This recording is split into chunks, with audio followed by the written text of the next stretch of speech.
Hi guys, welcome back to my channel, and if you're new here, welcome to my channel. My name is Leah and I am a lover. I'm a lover of all things paper. If you are new here, I mainly vlog and YouTube about planning.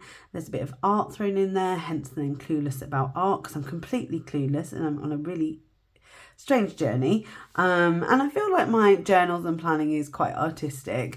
If you can hear, I've got really bad hay fever. I really apologise if I sniff throughout this video or sound bunged up, but you know, hey ho, we just have to keep going, right?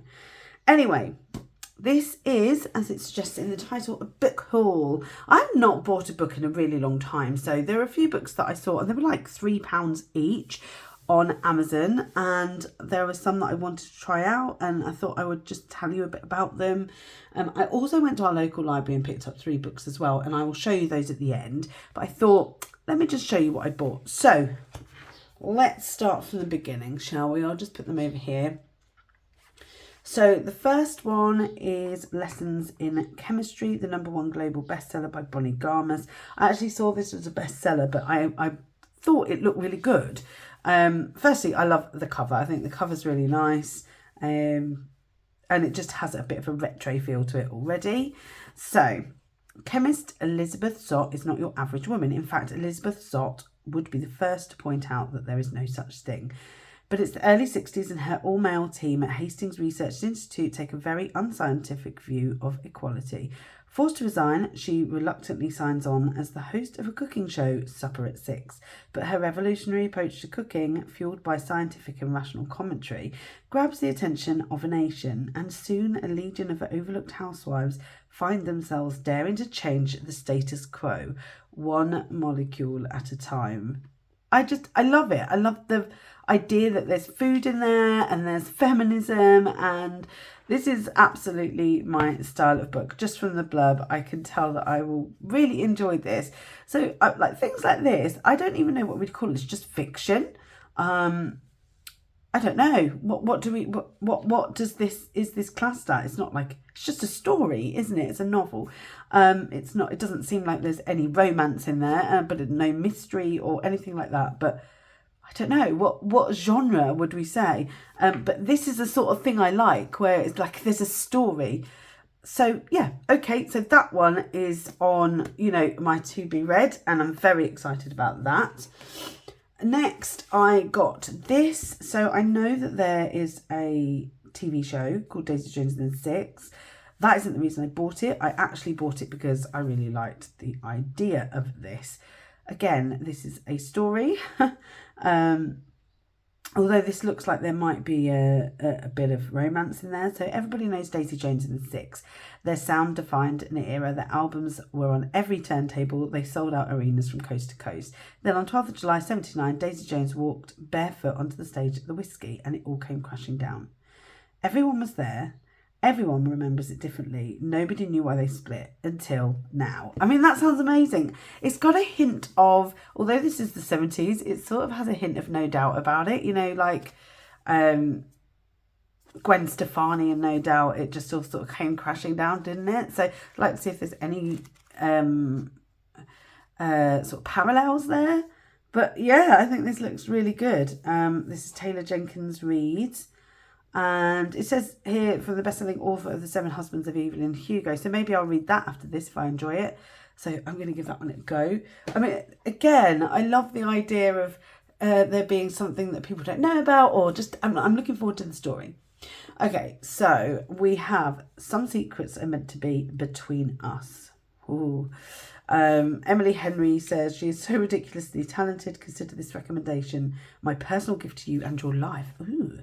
I love her books passionately. This is her best yet. So I love Marian Keyes. I've always read Marian Keyes books. I think she's brilliant. So, and I also just really like Irish authors. I don't know why. There must be something about their wit and their charm that I have succumbed to many a times in my reading journey. From, you know, Marian Keyes has been in my life since I was 20. So, you know, that's quite a lot. So When Joe and Machine join their group of friends for a weekend away, it's a triple celebration, a birthday, an engagement, and the launch of Joe's new crime drama on TV. But when Machine sees secrets she's shared with Joe play out on the TV screen, she knows that between us means nothing at all. Machine starts searching for clues to the truth about her life, their history, and the man she thought she loved, and finds the most unexpected plot twist of them all. Among those same old friends, there's a surprising potential for new beginnings. Oh, I sort of love that. Do you know, being betrayed like that would be just the worst betrayal, wouldn't it? If you just shared something that you'd shared with your partner and it was completely between you both. It's just, so this is interesting. I'd like to see what happens. Ooh. Okay. Oh. I'm a right mess. My desk is a mess. I apologise. Okay, I'm trying to rush through it, you see, because this is, there's not many times that I get the house to myself. Today is one of them. Okay, The Dead Romantics. This is by Ashley Poston. If you've read any of the books that I'm going through, please let me know. Don't spoil anything for me, but let me know what you thought of them in terms of, like, what rating out of 5 would you give them? Just let me know, and I'd like to see if I agree. Florence Day is a ghostwriter with one big problem. She's supposed to be penning swoon-worthy novels for a famous romance author, but after a bad breakup, Florence no longer believes in love. Poor Florence. And when her strict but undeniably hot new editor, I don't know, something about that just made me really cringe, Benji Andor, refuses to give her an extension on her book deadline, Florence prepares to kiss her career goodbye. When tragedy strikes and Florence has to head home, the last thing she expects to see is a ghost at her front door. Oh! Not just any ghost, however, but the stern form of her still very hot, yet now unquestionably dead, new editor. Oh my God! As sparks start to fly between them, Florence tells herself she can't be falling for a ghost, even an infuriatingly sexy one. But can Benji help Florence to realise love isn't dead after all? Oh my God, I didn't read the blurb. I don't know why I even decided to get this. Maybe because it was like on offer. Yeah, it kept coming up. I remember. Okay, well, I will see how this goes. I can't believe I picked up a ghost love book. What? Okay. This one I was very excited about. This is only £3. Robert Thorogood, The Marlowe Murder Club. Come on, that to me is like, it sounds like heaven. And oh, he created Death in Paradise. Excellent. So I've only recently got into sort of like cozy murder mysteries. Wow. That was difficult to say. And that's really to the fault of Richard Osman and his 3 current books, the Thursday Murder Club series. The 4th is coming out soon. I'm very excited. But here, I just thought this sounds similar. Agatha Christie with a modern twist. I mean, come on. Agatha Christie is like a little warm hug. To solve an impossible murder, you need an impossible hero. 77-year-old Judith Potts is blissfully happy. She lives alone in a faded mansion in Marlowe. Lucky her, sets crosswords for the Times, and there's no man in her life to tell her what to do or how much whiskey to drink. Fabulous. One evening, while out swimming in the Thames, Judith witnesses a brutal murder. Whew. When the local police don't believe her story, Judith and 2 unlikely friends decide to investigate for themselves. Together, they are the Marlowe Murder Club. But soon another body turns up, and it seems that a real-life serial killer is at work. Now the puzzle they set out to solve has become a trap from which they might never escape. Wow, that sounds amazing, but very similar, a lot like an elderly crime solver, and I'm here for it. I don't care if they are similar stories or that there is the protagonist is an elderly woman who is doing all of the job. Come on, you know, everybody loves Miss Marple, right? And I feel like in the books that I've read, again, it has that strong female presence to it. I do enjoy that book, even though it's written by a man. I love that sort of thing. Okay, very different book again. Oh, sorry, I seem to have a lot of saliva, and if you see it spraying out, I do apologise. Okay, Eleanor Bennett won't let her secrets die with her. When her estranged children, Benny and Byron, reunite for her funeral, they receive an unexpected inheritance. First, a traditional Caribbean black cake to remind them of their roots. Second, the story of a decades-old murder that shatters everything they thought they knew about their mother. But as Benny and Byron unravel their family's troubled past, will the truth push them further apart, or will it reunite them and fulfill Eleanor's final wish? that sounds amazing. I want to know if they give us this black cake recipe. That hopefully is going to be good. Oh, soon to be a major TV adaptation. That sounds exciting. I also love that it's a murder mystery, but I want to hear it. And having gone through some inheritance stuff myself, I feel like this could be interesting. So that's that one. And then finally, I got a bit of a light-hearted book from the viral TikTok sensation Mammy Banter, who I followed. I don't know whether you know, I was on TikTok, I quit. I had nearly 200,000 people following me. There's still 192,000, and thank you for sticking around, but I'm not coming back.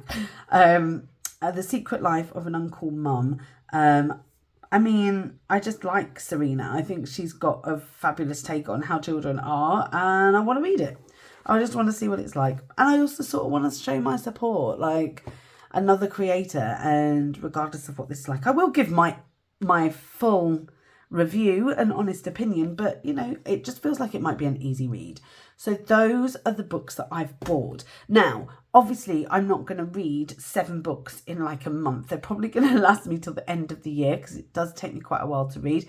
Who knows? But I will give reviews on those. But I have joined my local library. Literally, my library is about 15-minute walk from my house. So it's quite nice that it's really close.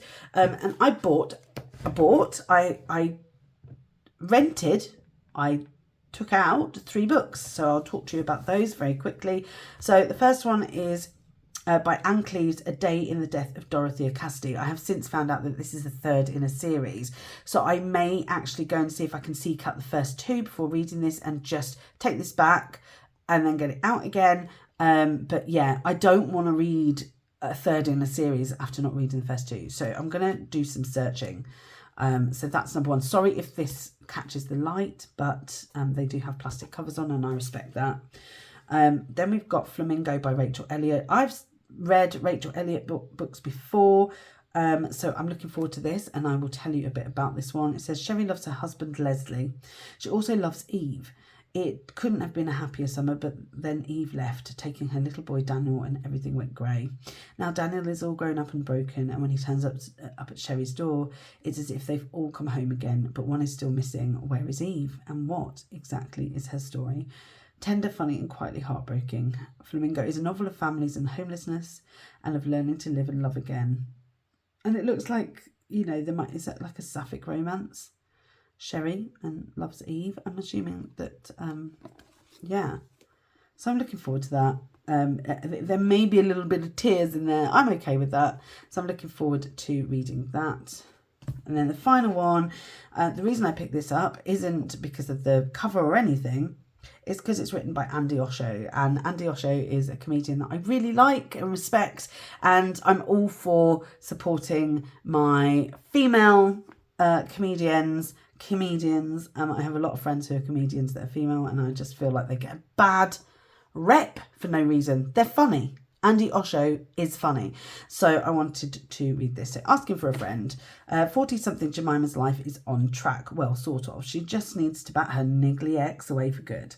20-something Megan has a 5-phase plan. Is nearly ready for phase 3, a relationship. While 30-something Simi has had more it's not used than any I do's. These best friends decide it's time to ditch the dating apps and play the love game by their own rules. They're going to ask people out in real life, but only for each other. What could possibly go wrong?